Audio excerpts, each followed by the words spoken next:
My girlfriend let her best friend move into my spare room rent-free and expected me to pay all bills. I ended the relationship and changed the locks. I, 30 male, own a small 2-bedroom place. I bought it a couple of years ago with help from my father, who taught me how to negotiate a decent mortgage. Though it's no mansion, it's cozy, and I've been proud of turning it into a comfortable home with a spare room I mostly use for storage. When I started dating my girlfriend, things seemed promising. She was charismatic, outgoing, and always had a knack for making any gathering lively. At first, we mostly stayed at her apartment. Then she mentioned one day, half joking, "You have a bigger place. We should hang out at yours more often." I didn't mind, and soon enough, she started bringing over personal items, clothes, makeup, small decorations. It felt sudden, but I shrugged it off, assuming it was a natural progression of a relationship. I trusted her, and the arrangement seemed fine. We were together for about 10 months when the real drama began. One afternoon, she called, her voice breathy with excitement. "My best friend is in crisis," she said. "She's being forced out of her apartment. Would you mind if she crashed at your place for a bit?" I paused, uncertain. I never even met this best friend, only heard some stories. But I wasn't heartless. If someone was genuinely in trouble, letting them stay for a short while could be the right thing to do. "Sure," I said, "but just for a short spell, until she finds somewhere else." My girlfriend agreed, telling me I was the sweetest, and I felt a twinge of pride at being helpful. A couple of days later, she and her friend arrived. The friend strolled in with multiple suitcases, boxes, and an air of entitlement that caught me off guard. I expected anxious gratitude, maybe an apology for the inconvenience, but she acted like she owned the place. She mumbled a quick thanks, then tossed her bags into the spare room as if it had always been hers. My girlfriend beamed, proclaiming she was so glad I was saving the day. I tried to stay positive. People handle stress differently, and I gave the friend the benefit of the doubt. For the first few days, I mostly kept to my routine, work at a small local business, meet a buddy for a quick coffee sometimes, come home to watch TV, or prepare dinner. My girlfriend was there more frequently, fussing over her friend, trying to cheer her up. Initially, it seemed okay, if a bit awkward. But soon, red flags popped up.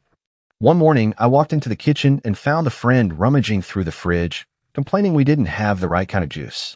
Later, I overheard her telling my girlfriend how stingy I was for not stocking certain groceries.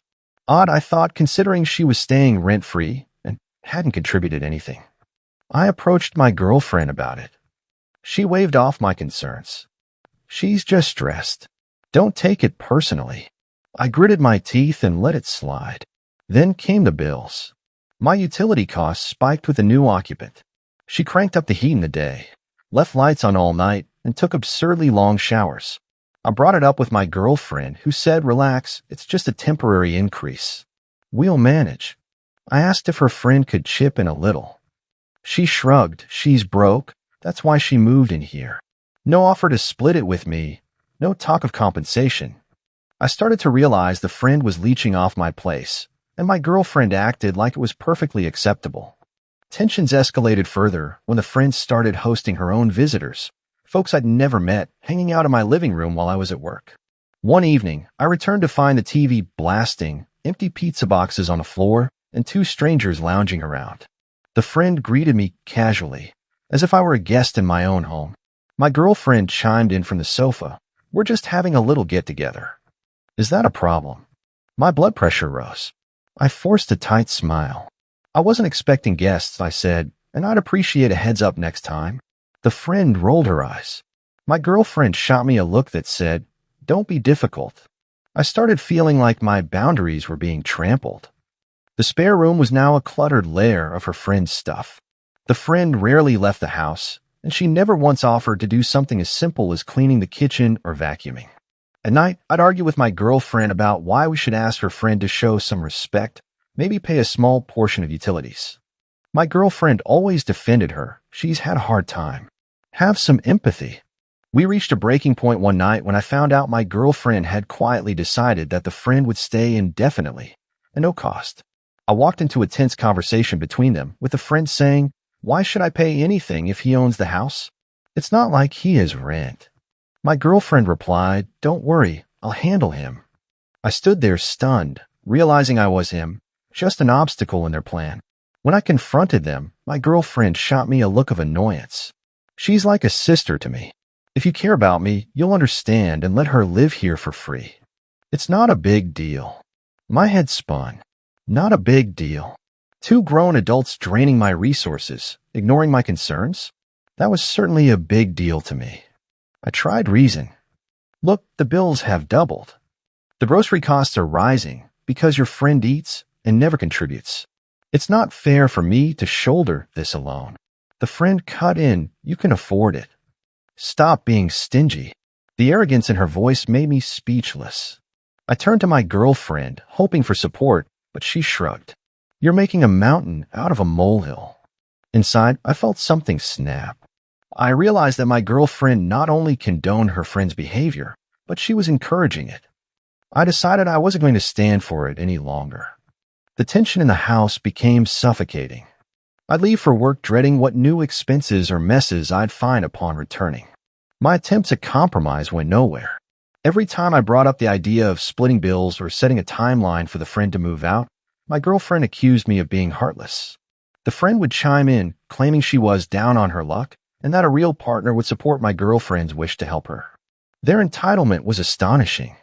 One Saturday morning, I discovered the friend had invited more people over, this time staying overnight without my knowledge. I walked into the kitchen to find a couple of strangers milling around, making coffee, rummaging through the cabinets. When they saw me, they had the nerve to say, "Hey, you got any cream?" My frustration boiled over. This was my house. I politely but firmly asked them to leave. They left, grumbling about my attitude. My girlfriend appeared mid-scene, demanding, "Why are you so rude to my friends?" I fired back, "I'm sick of uninvited guests treating my home like a motel. Either you respect my boundaries or you and your friend can find somewhere else to stay." She stomped away, yelling that I was overreacting, and that if I truly loved her, I'd be more generous. I felt no guilt for asserting myself. They were exploiting my good nature, and I was done. The final straw came the following week. I got my monthly utility bills, electric, water, internet, and nearly choked at the totals. My electricity usage was triple the usual amount. The water bill had skyrocketed. Plus, groceries kept disappearing at alarming rates. Meanwhile, the friend still refused to pitch in a single cent. I summoned my girlfriend and her friend to the living room. With the bills in hand, I calmly stated, "We need to address this now. The costs have become unmanageable, and it's not okay that you two expect me to cover everything." The friend made a face and looked at her phone, as if I were boring her. My girlfriend said, "You're just trying to guilt trip us. We never asked you to pay more. You just offered." That statement nearly made me lose it. I never offered to pay for 2 extra people indefinitely. You both are taking advantage. The friend sneered, "Then maybe you shouldn't have a house if you can't afford it." You're acting broke. My jaw dropped at the sheer nerve. Then my girlfriend dropped a bombshell. "Actually, I think it's only fair you pay all the bills. You have the mortgage, you make more money than either of us, and you said you wanted to take care of me. This is part of it." I stared, shocked. When did I say I wanted to be your personal ATM? I'm happy to support a partner in reasonable ways, but this is pure freeloading. She crossed her arms, refusing to see reason. I realized at that moment that her perspective was deeply warped. Our relationship had been overshadowed by her friend's influence and maybe my girlfriend's own sense of entitlement. Fueled by anger, I told them, "Enough. Either she starts paying rent, or both of you need to go." The friend burst into laughter, as if my ultimatum was a joke. My girlfriend looked furious. "You can't just kick us out. We're practically a family. And she's not paying you a dime." The arrogance was staggering. "Watch me," I replied. That night, I did some research. I owned the property outright under my name, no joint lease, no roommate contract, nothing that gave them a legal foothold. My father had always told me to keep my name as the sole owner until marriage was on the table. Now I was grateful for that advice. I wanted to make sure I followed the proper process, though, because evicting someone in the U.S. can be tricky if they establish residency. But in my state, if someone's not on the lease and hasn't paid rent, they're essentially a guest you can ask to leave. If they refuse, you can proceed legally. I confronted my girlfriend the next day. explaining that if her friend didn't leave within a week, I'd have to serve a formal notice.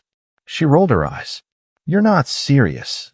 I showed her the document I had downloaded, a simple notice to vacate. She scoffed. "You're out of control. I'll talk to my friend." She left the house in a huff. Days passed, and nothing changed. The friend continued lazing around, even bragging to one of her pals on the phone that she was living rent-free with no deadlines. My girlfriend shot me hostile looks whenever I walked by. Tired of waiting, I handed the friend a printed notice. She crumpled it up and tossed it in the trash, smirking. "You can't force me out. My best friend has more say here than you think." I locked myself in my bedroom, fuming. This was next-level arrogance. They were openly challenging my right to my own home. My father recommended I keep a record of all communications, just in case. So I started taking notes about every confrontation, every time I asked them to leave, and their response. Meanwhile, the tension was relentless. I'd go to the kitchen for a snack, only to find the friend sprawled on the couch, hogging the TV, leaving food wrappers everywhere. My girlfriend was no better, echoing her friend's mockery. "Oh, look, the landlord is here, watch out." They both chuckled like bullies in a playground. One evening, I got home late from work. The living room lights were on, the AC was blasting, and the place was trashed with takeout containers. They'd even rummaged through my fridge, finishing off items I'd been saving for my next day's lunch. I snapped. "Pack your things, both of you. I'm done." My girlfriend smirked. "You can't just end our relationship over this. You'll regret it." The friend added, "Go ahead, try. We'll leave when we feel like it." I took a shaky breath, resolved to follow through. That was the night I decided the relationship is over, and they're both leaving, willingly or not. The next day, I made a few important calls. First, I consulted a local attorney just to confirm I was within my rights. They assured me that because my girlfriend's friend was never on a lease, never paid rent, and no formal arrangement existed, I had every right to ask her to leave. As for my girlfriend, she also wasn't on the property paperwork. The attorney suggested I give them a firm deadline, then if they still refused, I could involve law enforcement. With that confirmation, I returned home feeling more confident. I found them in the living room again, gossiping loudly. I calmly placed 2 letters on the coffee table, each stating they had 3 days to vacate the premises. My girlfriend snapped. "Are you kidding me? You're delivering official letters to me." I nodded. "Yes, because it's clear talking to you hasn't worked. Our relationship is over, and you both need to move out. This is your final notice." She stood furious. "I can't believe you're throwing everything away over a few bills. You always said you loved me." I stared back. "I did love you, but you and your friend have shown me zero respect. This isn't just about bills. It's about your entitlement, lying to me, and disregarding my boundaries." The friend chimed in. "We're not going anywhere. I dare you to call the cops." She laughed as if it were a hilarious bluff. I sighed, fed up with their mockery. "I'm done arguing. You have until the deadline. After that, I will call the police if necessary." I retreated to my bedroom to avoid a shouting match. Through the door, I heard them rant about how heartless I was. They made phone calls, presumably telling their friends some twisted version of events, because soon my phone buzzed with a couple of angry messages from mutual acquaintances, scolding me for kicking out a helpless friend. I ignored them, focusing on the bigger picture. The following days were tense. My girlfriend and her friends stomped around, slamming doors, leaving trash everywhere. It was like they were actively punishing me for daring to stand my ground. I documented it all. I snapped photos of the mess, kept a record of the times I asked them to clean up, and they refused. I wanted proof of their disrespectful behavior in case any legal dispute arose. On the last day of the notice period, I came home earlier than usual, bracing myself for a fight. Instead, I was greeted by a weird silence. The living room was empty, but the friends' belongings were still scattered around. My girlfriend was nowhere in sight. Cautiously, I checked the rooms. Nothing. Then I spotted a note on the kitchen counter. "We'll leave when we're ready. Don't even think about changing the locks." That note solidified my next step. The deadline had passed, and they still refused to leave. So I called the non-emergency police line to explain the situation, that I had previously allowed them as guests, but now they were effectively trespassing since the notice had expired. The officer on a phone advised me to remain calm, gather any relevant documents, and wait for them to arrive. When 2 officers showed up, I explained everything, showed them the property deed in my name, plus the notice letters. The officers noted my documentation, then knocked on the spare room door. My girlfriend was inside, along with her friend. They opened the door, looking shocked to see the police. One officer calmly informed them that they were trespassing now and needed to leave or face legal consequences. My girlfriend began to protest, accusing me of being an abusive landlord. The friend tried to claim they had some verbal agreement, but the officer cut them off, pointing out that under the law in our state, a guest who pays no rent and has been asked to leave by the homeowner must comply. Realizing they couldn't talk their way out of it, my girlfriend started sobbing, calling me names, insisting I was ruining her life. The friend gave me a hateful glare. "You'll regret this," she threatened. But they had no choice. Under the officer's supervision, they started packing. It took about an hour of heated muttering, slamming drawers, and stuffing clothes into bags. The friend, in a petty move, tried to take some of my kitchenware, but I pointed it out, and the officer made her put it back. As they finally dragged their stuff toward the front door, my girlfriend paused, eyes filled with anger. "You'll never find someone who treats you better than I did," she spat. I almost laughed at the irony. I didn't respond. I just wanted them gone. Once they left, escorted by the officers, I locked the door behind them. The house felt emptier, but also, for the first time in weeks, peaceful. I waited until I heard their car drive off. Then I made a beeline to a hardware store, picking up a new set of locks and deadbolts. I wasn't taking any chances with them, having made spare keys behind my back. I spent the evening changing everything. The sense of relief that washed over me was indescribable. The next morning, I woke up to a series of angry texts from my girlfriend's relatives, claiming I'd kicked out her friend onto the street. I ignored them all, deciding I didn't owe them any explanation. My father called, checking if I was all right. I explained what happened, and he sighed, reminding me sometimes you learn the hard way about people's true colors. He told me to let go of any guilt and be glad I stood up for myself before things got worse. Over the next week, I noticed a flurry of social media posts from the friend, painting me as a villain who exploited them. She claimed I'd made them do house chores, which was laughable since she rarely lifted a finger, and that I violated their rights by forcing them out. A couple of mutual acquaintances reached out, asking for my side of the story. I told them the basics, that she freeloaded, disrespected my house, and refused to leave. Most people understood. Some stuck to my ex-girlfriend's side, but I figured if they were gullible enough to believe her twisted narrative, I didn't need them in my life anyway. For a short time, I feared retaliation. The friend seemed vindictive enough to cause trouble. But aside from dramatic online rants, nothing tangible happened. The locks were changed, and I updated my security system just to be safe. I also informed my neighbors that if they saw my ex-girlfriend or her friend lurking around, they should call me. Everyone was supportive. In the days that followed, I cleaned and reorganized the entire house, getting rid of the negativity they had brought. The spare room felt almost alien without the friend's possessions cluttering it. I rearranged furniture, scrubbed the walls, and opened the windows wide to let in fresh air. It was like a physical reset, a way to reclaim my space and my peace of mind. Reflecting on everything, I realized the relationship had been imbalanced for quite some time. Maybe I ignored the early signs, the demands, the small manipulations, the controlling comments. My girlfriend's best friend was just the catalyst that exposed the deeper problems. In a way, I was grateful it happened sooner rather than later. Had I continued, who knows what bigger issues would have surfaced. When people ask if I regret anything, my answer is no. The situation was awful, but it taught me a vital lesson about standing my ground. I learned that kindness has limits, and not everyone deserves endless chances at my expense. Allowing someone to live rent-free might be kind in theory, but when they show no respect or gratitude, it quickly becomes a nightmare. Life feels calmer now.